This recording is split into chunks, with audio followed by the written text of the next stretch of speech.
Olá pessoal, tudo bem? Aqui é o professor Eduardo Maurício. Hoje vamos estar trabalhando com o plano cartesiano.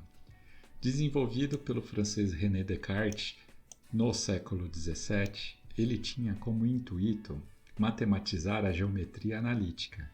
Nós não vamos entrar em detalhes sobre o significado da geometria analítica, mas vamos compreender os conceitos básicos do plano cartesiano, que é essa figura que vocês estão observando aqui. Basicamente, o plano cartesiano trabalha com a ideia de localização. Então, cada um destes pontos de cor verde possui uma determinada localização. Você já deve ter visto estes conceitos em algum jogo de aplicativo, de videogame ou de tabuleiro. A partir dessa matemática, nós podemos inclusive entender como funciona o GPS nos celulares. A ideia do GPS está vinculado com algo mais complexo, que seria o plano cartesiano em 3 dimensões. Aqui no caso, estamos em 2 dimensões. Antes de a gente estudar um pouquinho sobre o exemplo, nós precisamos compreender alguns conceitos básicos do plano cartesiano. Esta linha que está deitada na horizontal é chamada de eixo X ou eixo das abscissas. Ela funciona como se fosse uma régua. Então, aqui na posição 0, tudo que está para a direita são números positivos e tudo que está para a esquerda, números negativos. De maneira similar, a linha que está na vertical é chamada de eixo Y ou eixo das ordenadas. Então, a partir da posição 0, tudo que está para cima é positivo e tudo que está para baixo, negativo. Todos os números possuem a mesma distância um do outro, por isso que existem muitos quadradinhos aqui, né? Você está observando os quadradinhos? No momento que desenhamos os 2 eixos, surgem novos espaços. Esses espaços recebem o nome de quadrante e começamos a contar a partir do quadrante que está mais à direita na parte superior. Então aqui no caso, é o primeiro quadrante, do lado esquerdo, segundo quadrante, abaixo, terceiro quadrante e à direita, quarto quadrante. Então, se você pensar no relógio no sentido anti-horário, você vai conseguir memorizar com facilidade, primeiro quadrante, segundo, terceiro e quarto. Com essas informações, nós conseguimos entender o significado de par ordenado.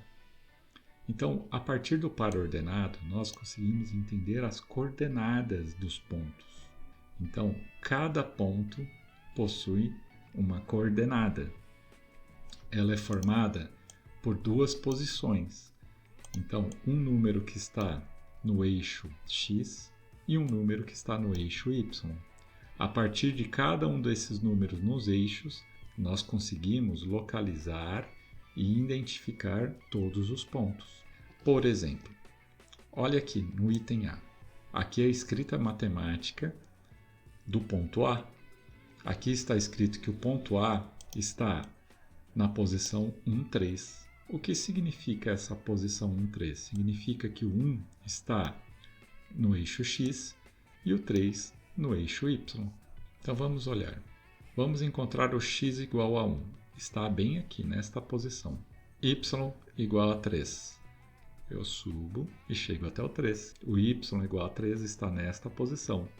Ou seja, o ponto A está na posição 1, 3. E o ponto A faz parte do primeiro quadrante. Está aqui, localizado no primeiro quadrante. Ponto I, menos 2, 1. Ou seja, I está na posição X igual a menos 2 e Y igual a 1. Então, vamos olhar no eixo X o menos 2. O menos 2 é esta posição. E o Y igual a 1 é esta posição.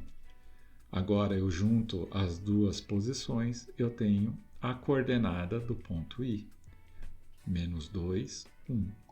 E que faz parte do segundo quadrante. Localizado no segundo quadrante. Ponto M, menos 1, menos 2. Então, a posição do ponto M, eixo X igual a menos 1 e eixo Y igual a menos 2. Eixo X igual a menos 1 e eixo y igual a menos 2. Então, esta é a posição do ponto M. que está localizado no terceiro quadrante. Localizado no terceiro quadrante. O ponto U é um pouco diferente. Ele está localizado no eixo x igual a 2 e o eixo y igual a 0. Então, vamos pensar no eixo x igual a 2. Está aqui. Esta é a posição do eixo x igual a 2. Agora, olhe apenas esta linha que está na vertical, que é o eixo y. Aonde está o y igual a 0?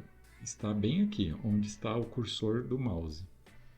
Então, a posição 2, 0 é em cima do eixo x, localizado na posição 2 do eixo x.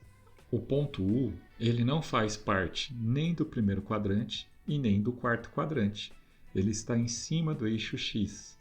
Por isso que eu estou dizendo que ele está localizado no eixo x. Aqui existe um conjunto de exercícios para você praticar.